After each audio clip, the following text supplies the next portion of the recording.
Hey guys, how's it going? I'm Duke of Italy, your favorite lo-fi good hair day music YouTuber. And I'm not talking about top of my head, I'm talking about my mustache. I was looking at myself in the mirror earlier and I was like, I look a little bit like the drummer from Full of Hell, or he's one of the members of Full of Hell.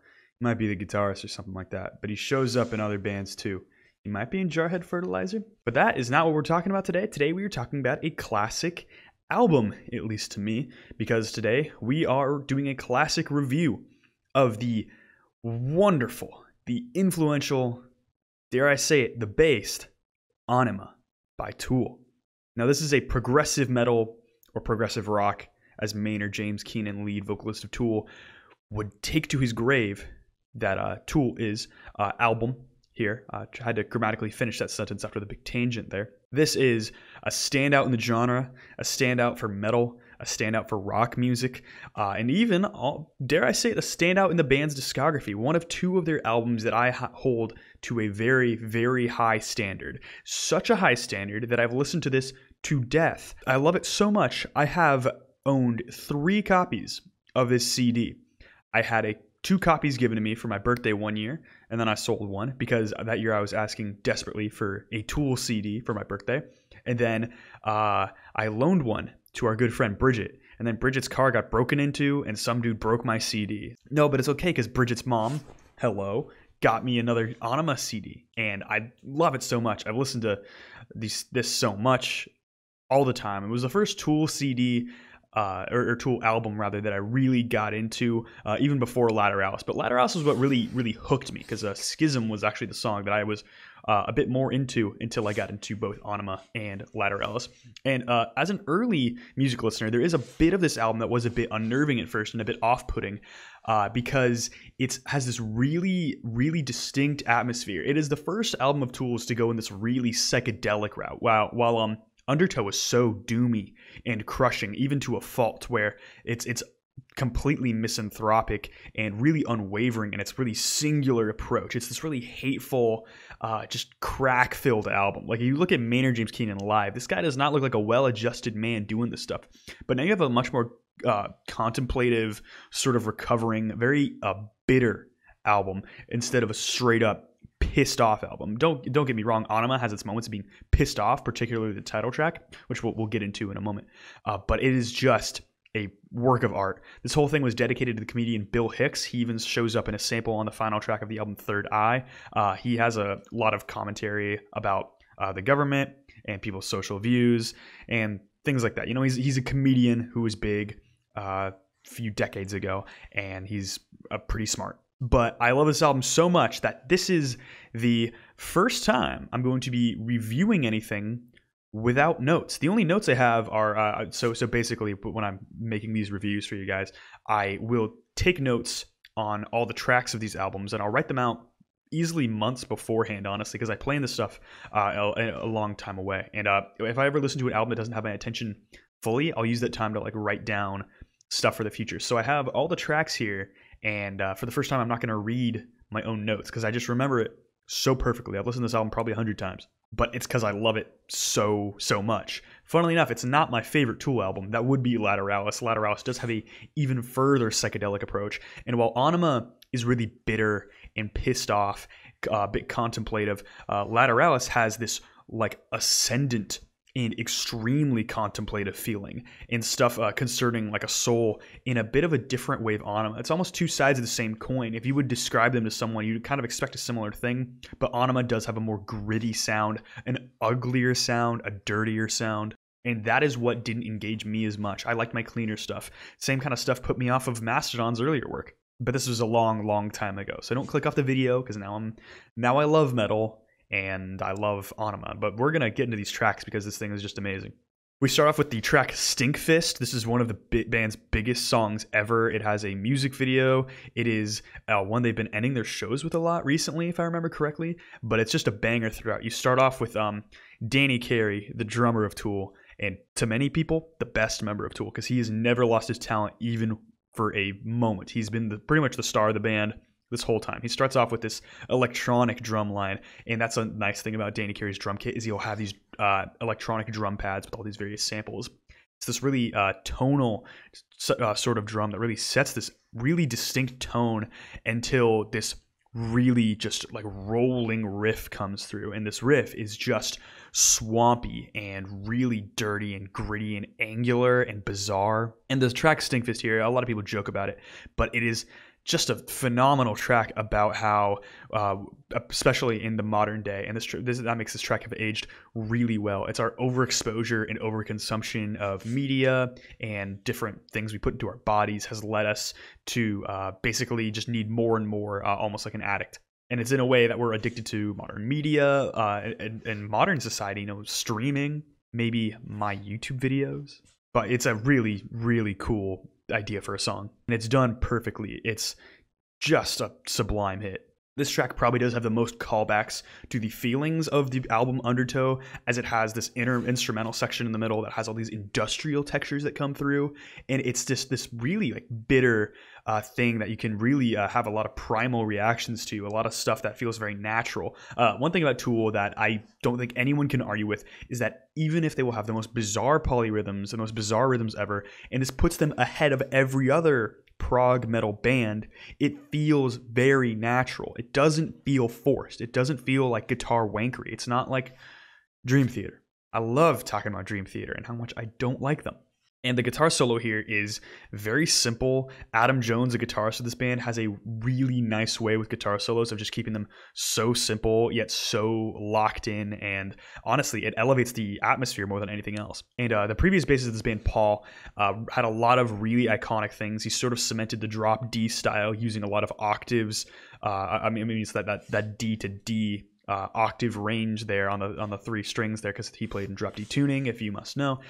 Really made an iconic style for this album. But Justin Chancellor did take over and added a bit more of a funk flair to it, which you can't really tell because it's just woven in so perfectly, and it's just Tool. It's really this singular approach. No one can really change what it is. If you did, it would become something else entirely. And this leads us into the track Eulogy, which is a track that sort of criticizes cults, namely Scientology. And it's really fun because it kind of mockingly compares L. Ron Hubbard to Jesus Christ, and it sort of puts this fake image upon L. Ron Hubbard. And I believe it does criticize other things as well. But it starts off with another percussion-led opening, except it's about 2 minutes in length. 2 minutes of this 8-minute song is just this really repetitive line until the bass is added in. But it is just this thing that just gets you rolling. It's so weird how I wouldn't call Tool like a danceable band, but you really get engaged to this type of music. And I have yet to find many other bands replicate this sound, or musicians in general. And this song is engaging throughout. The whole time it is extra bitter, extra gritty. The instrumentals are firing off like crazy. You get a pretty iconic sort of more mellow type of singing from Maynard that he doesn't really show that much on Undertow, where he sort of sings through like a megaphone, which during this time and with this specific production style does absolutely work. It could sound to many people like that wouldn't work in other instances, but here I think it totally works. And the bridge where he says stuff like "to ascend you must die" and all these really harrowing lines, it really fits the atmosphere of the song, and it shows probably one of the angriest moments on the album, and it's just a satisfying song. Then we reach the track H, which is led with this really meditative instrumental overall, probably the most meditative track on the album so far, and it's led by this really simple yet very effective bass line from Justin Chancellor, just a wizard on the bass. And on every album he's had a very iconic and legendary bass tone, even though it's only changed a little bit going into Lateralis and kind of sustaining throughout the rest of the albums. But honestly, I don't even know if they would bother changing his tone anymore. But they do add extra distortion on top for this track H in particular, which is a really interesting track because after you get all the bitterness of Eulogy and the sort of caustic anger of Stinkfist, you get this really reflective moment where Maynard kind of considers the legitimacy of him as a father and a potential influence on a son. And it's a really cryptic song with some of the most abstract and interesting lyrics, I believe, from Tool just in general. And especially when it reaches the bridge where he just screams, "I don't mind." And it gets into one of the craziest drum sections that Danny Carey has done. And he's done a lot of insane sections. And the imagery of snakes and mirrors and stuff, I love the lyrics. Probably one of my favorite lyrical moments for Tool as well. Then we reach the track Useful Idiot, which is just 30 seconds of vinyl playing in the background. It's You're gonna see my one complaint about this album. My one major complaint, I guess you could say, is just the random interludes. And then we reach the legendary track 46 and 2, where we get another very primal bass line here from Justin Chancellor. It's one of those that you just bob back and forth. And this song is very interesting. It's a song talking about how the id, ego, and superego, and how your subconscious will blend into the conscious with a setup of 46 and 2 chromosomes, 2 sex chromosomes being, which is a biological phenomena, considering that we might evolve at some point.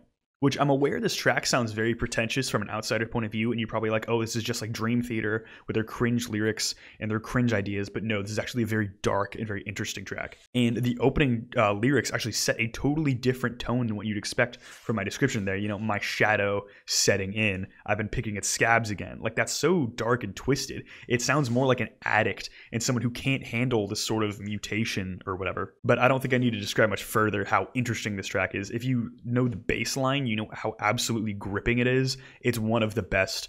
It's easily one of the most iconic Tool tracks, and it is a phenomenal track at that. It is simply one that no one can forget. They bust it out live all the time, and for good reason. And then you get the track Message to Harry Manback. This is a kind of a funny interlude where there's like some European guy calling over a phone with some really sad piano playing of that he hates someone over the phone. It's really a ridiculous track. And then we reach the track Hooker with a Penis. If this isn't your favorite song on the album, I don't really know what to tell you. It's a much faster track. It's sort of like playing against the Undertow vibes. It's very angry. It's basically saying that Tool never sold out, and if you think they sold out, you're silly for that. But it is a very fast track, very grinding away, but very humorous at the same time. It does try to sort of cement the humor of the album and keep it of the same level as the intermission tracks, which I do understand as a feature of the album, and it does sort of compare with the Bill Hicks inclusions, and it does lead to a very unique, I guess, very 90s approach, because, you know, a few albums in the 90s would throw extra stuff in an album just to make it feel like a whole movie going in. Melancholy and the Infinite Sadness does come to mind, especially when considering albums like that, where they would just like throw extra stuff in to make it this whole moving, almost like a narrative, even if neither album is a narrative. But this is still a great track. You know, Maynard's vocal performance is just fantastic. There's a guitar solo here that just goes insane. One of my favorite parts of this track is just how Maynard, when he comes back into singing after the chorus, he will get like really quiet, and it's a really spiteful feeling, which I think is a really nice feature. But a good dosage of spite is another negative emotion that I think this album does really well with. And this is probably the ugliest song on the album. It'll very much throw someone off on first listen. And this reaches the track Intermission, which is like this keyboard track, which is just this melody of the next track, which is Jimmy, which it's actually sort of a purposeful track because it contrasts the sort of childlike sounds compared to the very dark and droney sounds of Jimmy. Jimmy is one of the most spiritual tracks on the record here, which I find very interesting because not a whole lot of spirituality is included in this album so far up until this point. But I like how it takes a bit more of a mystical stance and not just a sort of hellish vibe that has been taking over Tool's career up until this point. And it's got this really gritty guitar sound. And the repetition of the word 11, which is the age that Maynard James Keenan's mother was in a coma. It's the age she got into a coma. Well, Maynard was 11. His mother fell into a coma, and it affected a lot of his songwriting since. You'll see it in a lot of Tool songs, and you'll see it in some Perfect Circle songs. And it's certainly a topic that he doesn't waste time with, even though he does a lot of songs off of it. It's clearly a very personal topic, and also one that he executes very well. It feels very personal. As abstract of a sound this is, and as weird as it still feels very personable. It's still something very easy to connect to. Except this track is very harrowing. It's very daunting. It's one of the more off-putting tracks on this album from an outsider standpoint. And especially one of my favorite parts are the vocal effects put on him when he sings the part, "You are the voice that's been calling me back home," and he just goes home and he loops it a bunch, but it just sort of drones down and it descends into this really dark hole. Another incredible track. Next is the track Die Eier von Satan. This is just a track of a bunch of industrial sounds in the background with some dude speaking in German, and he says, "I kid you not, a cookie recipe."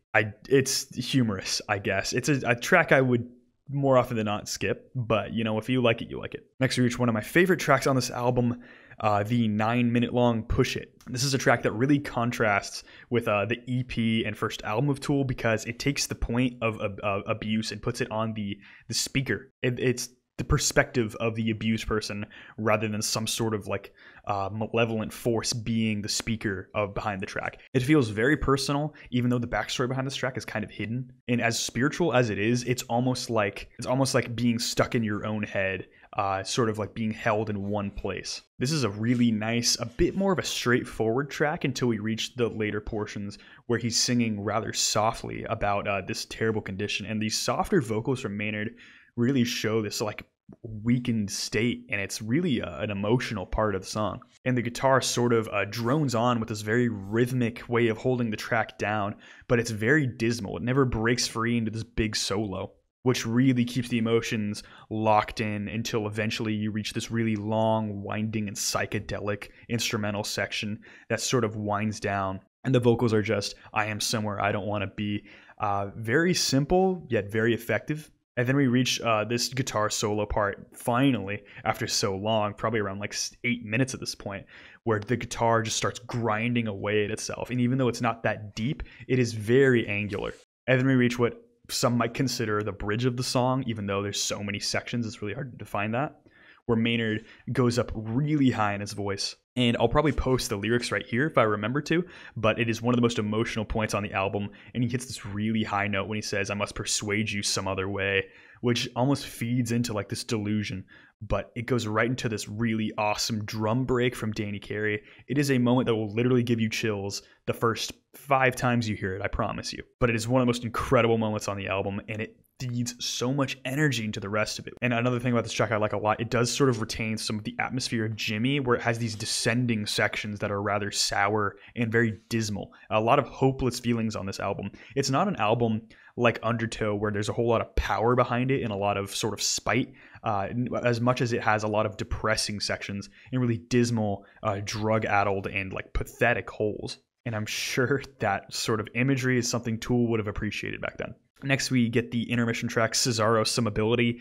It is the sound of a baby crying, which I will say these intermission points are a good moment of cleansing your palate before the next song. So I won't say that they're completely useless, but they're never going to be my favorite. And I think Tool does better intermission tracks on Lateralis. And then we reach the track Ænima, one of the cleanest songs on the album, and yet, contrasting harshly with that, one of the angriest at the same time. It is a track, despite the name of Ænima, which is it's like an enema for your anima, which is your anima is your soul in Greek, and an enema is cleaning out your intestines or some lower part. But one, I don't want to get too graphic, and 2, I don't want to act like I know everything, because I don't. I really don't know much of anything. I'm just a guy that used to listen to Tool every day. Seriously, for 2 years, they were my most listened to artist. But the song Ænima, it's a track about wanting to sink the entire western seaboard into the ocean because you hate Los Angeles so much. And as a California resident, I understand. It's talking about like these pretentious hipsters who think they know stuff, who think they're artistic. Yeah, we're not artistic, dude. I've been to LA 100 times. A lot of it's not that special.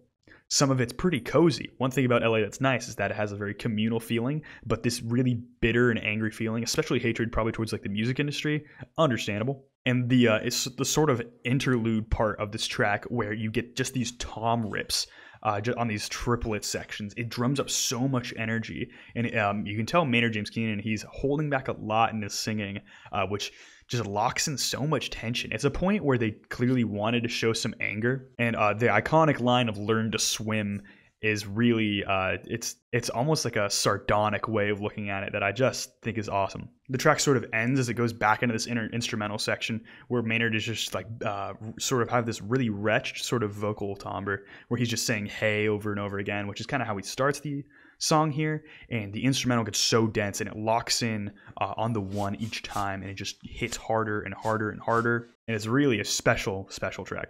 One of the most iconic ones they do. I think they do it live almost every single show, and I can't blame them. It's a classic. It's an instant classic and a wonderful track at that. And the next track is the final intermission of the album, Negative Ions. It is 4 minutes of a sort of buzzing synthesizer sound. It is 4 minutes long, and they've actually done this one live. I know, I've seen videos of them playing this in between songs live. But it leads into the amazing, one of Tool's very greatest songs, Third Eye. This is a song that is not just Dude Weed Lamau or Dude I Love Drugs So Much, which is why I don't like Rosetta Stoned very much. It is a song in which Maynard tries to communicate with the dead by taking so many psychedelic drugs, which is awesome. I don't condone doing that, by the way.